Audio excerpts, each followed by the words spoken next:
Bog postoji i ja sam ga susreo, kaže francuski bivši generalni sekretar komunističke partije. S druge strane, engleski pisac Dawkins, kojega neki smatraju da je znanstvenik, kaže Bog ne postoji. Ja nemam argumenata za to, ali on ne postoji. Čudno da može netko tako sa sigurnošću tvrdi da Boga nema, a da nema za to argumenata. I da on to prizna i da još uvijek ima ljudi koji mu vjeruju i nikako ne spoznaju da je on obični ideolog. Dawkinsu, dakle, nije do toga da li postoji Bog ili ne, nego do toga kako da se sa ove zemlje maknu svi religiozni ljudi, kako da nestanu religija, osobito crkva. Zato njegova zaklada čak načinila i istražila na koji način da tuži sudu samoga Svetog Oca Benedikta XVI. Ali su kasnije od toga odustali. Tragično je, dakle, da se kršćane žele progoniti bez ikakvog argumenta, jednostavno zato što su neki alergični na njih. Zanimljivo je da su ljudi ateisti ne iz toga što su istražili da Bog postoji, nego kažu oni su agnostici, a to znači oni uopće ne istražuju. Nije li to strašno opasno? Nije li to strahovito protuznanstveno? I nije li to nehumano? Mirno reći ne znam da postoji Bog i ne istraživati tko je zapravo gospodar svemira i svakog prirodnog zakona i tko je u tebi stvorio tvoju savjest, tko je stvorio tvoju dušu, tvoju osobnost. Odakle život i što je uopće život? Kako to da se to ne traži? Međutim, sigurno je jedno, kao što to rekao generalni sekretar komunističke partije Francuske, Bog postoji, ja sam ga susreo. Upravo tako, većina kršćana, svi oni koji imaju iskustvo vjere, imaju iskustvo da Bog postoji, oni su ga na neki način doživjeli, susreli. I ne možeš nekoga koga si susreo nazvati nepostojećim. I mučno je to, dakle, da ateisti zapravo oduvijek od kad postoje stalno jedno te isto tvrde. Boga nema, a da zato nemaju apsolutno nikakvog dokaza. Kršćani i svi religiozni ljudi naprotiv, imaju stotine i tisuće dokaza. To da mi uopće postojimo, da smo mi u svijetu, da ne znamo dakle smo došli i kamo idemo, zar nije to dovoljan dokaz da postoji neko ko nas je postavio u svijet? Ako znanost govori o velikom prasku iz koga je nastao svemir, zar ne da mora netko biti prije velikog praska? Veliki prasak nije ni štavilo koje je prasnulo, nego nešto što je već postojalo. Prema tome, dakle, uvijek ćemo ići dalje i dalje i na kraju ćemo samo morati doći do onoga dokle došla filozofija, apsolutni bitak. Ako uopće nešto postoji, onda sigurno je da postoji bitak i da on nikada nije mogao nastati i da nikada ne može prestati postojati. Čovjek je samo sitan, mali, vremenski stanovnik ove zemlje. On ima samo jednu malu fazu od svoje prve pa do možda 50., 60., 80., 90. godine. On dođe na svijet i uči 20-30 godina najprije da uopće nauči što je svijet i što se do sad otkrilo i kako da se snađe u svijetu, a onda radi 20-30 godina i onda nestaje, odlazi kamo. Kamo to ne zna. Odakle je došao to ne zna. Čija je zemlja to ne zna. Gdje je zemlja usred svemira to ne zna.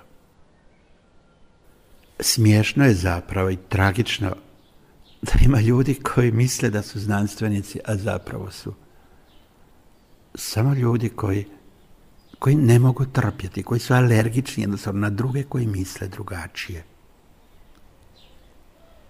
I koji bi samo izvikivali Boga nema i točka. Bog na sreću postoji. I ne bi oni vikali da ga nema kad ne bi on postojao. I ne bi se oni borili protiv njegova postojanja kad on ne bi postojao. U tom smislu, dakle, treba jasno razumjeti kako je pitanje vjere zapravo pitanje egzistencije svakog čovjeka. I da vjera apsolutno nije nešto neznanstveno, da je vjera uvjerenje. A to uvjerenje dolazi iz iskustva. To iskustvo koje mi imamo sa svijetom, sa proljećem, sa svojim vlastitim organizmom, sa genijalnim istraživanjima koje je provela i fizika i biologija i sve druge znanosti i neuroznanosti, kad otkrivamo čudesa, stanice, gene, gdje otkrivamo dakle u fizici toliko čudesnih zračanja, energije, da ne znamo što je na kraju, odakle, tko to inicira sve te energije, čije su, odakle, tko njih uspostavi da oni imaju svoje zakonitosti, ko im je postavio granice koje ne smiju prijeći, tko je čovjeku postavio kao slobodnom biću granicu u savjesti da ne smije činiti zlo, da ne smije ubijati, ne smije krasti, ne smije lagati, ne smije se rugati, ne smije biti nečovjek. Tko? Drugim riječima, svi religiozni ljudi, pa i kršćani, jasno im je, oni gledaju, imaju iskustvo Boga i onda o njemu razmišljaju. I zato su vjernici. Vjera, po definiciji vjera je uvjerenje. Ako nisam uvjeren u ono što mi netko govori, ja ne mogu vjerovati. A uvjerenje dolazi iz argumenata, dakle, ja mogu imati argumente. Prema tome da zaključimo, kako može, dakle, jedan takav čovjek koji je napisao Bog iluzija, Dawkins, kako može reći Bog ne postoji, ja nemam argumenata za to? Kad suprotno od njega postoji bezbrojni milijuni, milijardi ljudi koji kažu Bog postoji i ja imam bezbroj argumenata za to i uvjeren sam, ja ga susrećem i s njime živim. To je ono što nam je vrlo važno. I da na kraju ponovno se podsjetimo što je taj generalni sekretar Francuske komunističke partije, zove se André Frossard, napisao je knjigu Bog postoji, ja sam ga susreo, prevedena i na hrvatski. To što je on rekao, dakle, Bog postoji, ja sam ga susreo, to je ono iz čega kršćani žive. Kao što znaju da postoji 5 kontinenata, da nisu nikad bili na njima, i kao što znaju da je zemlja i zemaljski ekvator 40.000 km duga, da nisu nikada to mjerili, i uvjereni su da je to istina, da im se ne laže. Prema tome, tako možemo sve ovo vjerovati što se tiče Boga. I kad Dawkins kaže on vjeruje samo ono što je znanost, onda je smiješan. Jer znanost, ono što on zna iz znanosti, to nisu njegova otkrića, nego to otkrića drugih. Prema tome on mora vjerovati onima koji su to otkrili. Ne može drugačije. Prema tome on vjeruje nekima koji moraju dobro argumentirati to što on vjeruje. Da bi to imalo smisla. Prema tome ni znanstvenik, ni nitko od nas ne može vjerovati znanstvenicima i otkrićima. Ne može vjerovati bez argumenata. I ne može niko sam istraživati sve što znanost kaže. Mi to vjerujemo onima koji su to otkrivali. A onda vidimo u stvarnosti kako to djeluje. Svaki od nas ima svoje argumente i zato je uvjeren.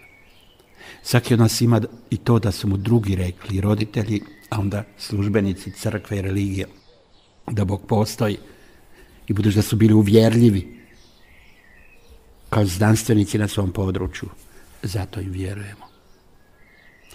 Biti vjernik znači biti uvjeren i uvjerljiv.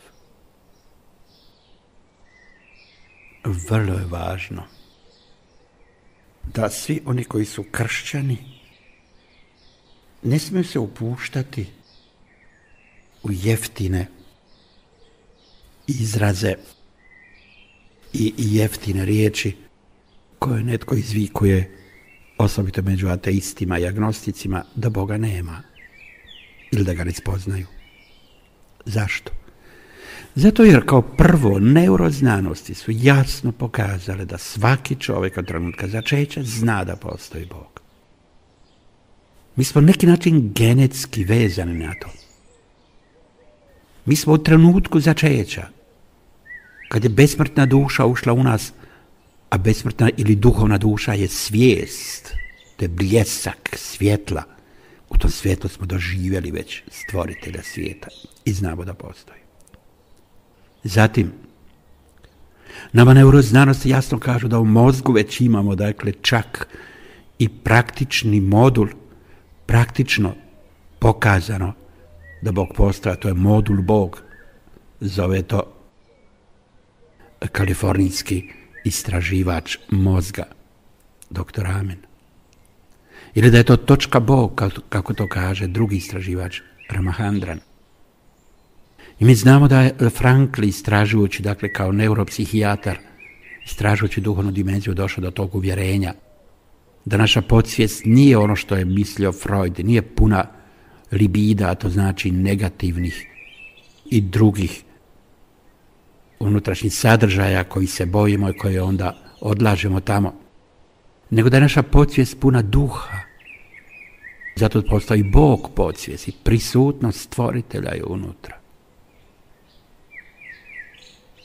Neuroznanstvenik, dakle neuropsihijatar Frankl, osnivač logoterapije, tako kaže. Mi znamo da filozofija otkad postoji dokazuje jasno da postoji apsolutni bitak i da postoji nepokretni pokretač, kako još Aristotel govorio. I ako je išta jasno, onda je u filozofiji totalno jasno da Bog postoji. Ako išta postoji, da postoji i on.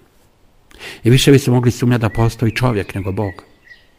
Jer čovjek bez Boga je neshvatljiv, njegovo postojanje je zapravo nerazumljivo. Kad gledamo čovjeka sam odakle, ne zna odakle je došao, zašto je došao, kamo treba ići, onda nam je čovjek kao takav enigma i zagonetka i znamo samo jedno, netko ga je postavio. I samo je to sigurno da ga je netko postavio. Niti on sam sebe, niti ga netko drugi izumio, postavio i dao mu njegovu originalnu osobnost. No kršćani još nešto znaju, a to je da oni ne vjeruju nekog izmišljenog Boga koga treba dokazivati iz filozofije, iz znanosti, iz bilo čega drugoga. Kršćani znaju, dakle, da je njihov Bog povijesna osoba. Kao što vjerujemo ono što je govorio Aristotel ili Platon, što je Toma Akvinski govorio ili što je učio i proučavao Galileo Galilei. I kao što znam što je to naučavao biolog i razni drugi, dakle, koji su proučavali i nasljedna svojstva i sve drugo u prirodi čovjekovoj i u svijetu. Kao što znam, dakle, da su oni živjeli, da su toliki znanstvenici, toliki umjetnici, toliki velikani da su živjeli. I predano je ono u knjigama ili na bilo koji način što su govorili. I nitko od nas ne sumnja u to. Dakle, Isus Krist je povijesna osoba. Imamo zapisano što je on govorio, kako je govorio, što je činio i kako je činio. Ne samo da imamo mi, dakle, knjige, mi zovemo Novi Zavjet, nego imamo neprekinuti niz svjedoka od prvih 12 apostola, dakle, njihovi nasljednici, biskupi i drugi su jasno bili su osvjedočeni jer im su apostoli pripovijedali kako su i kada doživjeli Isusa i kakav je on. Oni su, dakle, usmeno prenosili, a onda su generacije iz generacije biskupi i kršćani prenosili drugima sve do naših dana. Mi dakle kao kršćani znamo da postoji Isus iz Nazareta. Mi imamo dakle pisane dokumente, to je Novi Zavjet, i imamo žive dokumente, dakle živu zajednicu koja je neprekinuto prenijela nama svojom tradicijom od jednih na druge i svojim svjedočanstvom da je Isus postojao i kakav je bio. I mi kao kršćani vjerujemo u tog Isusa da je On stvoritelj i Bog i gospodar svega. Da je od njega sve nastalo. Da je po njemu sve nastalo i da sve on drži u svojoj ruci. I da je on gospodar prirode, jer je on to doslovno pokazao.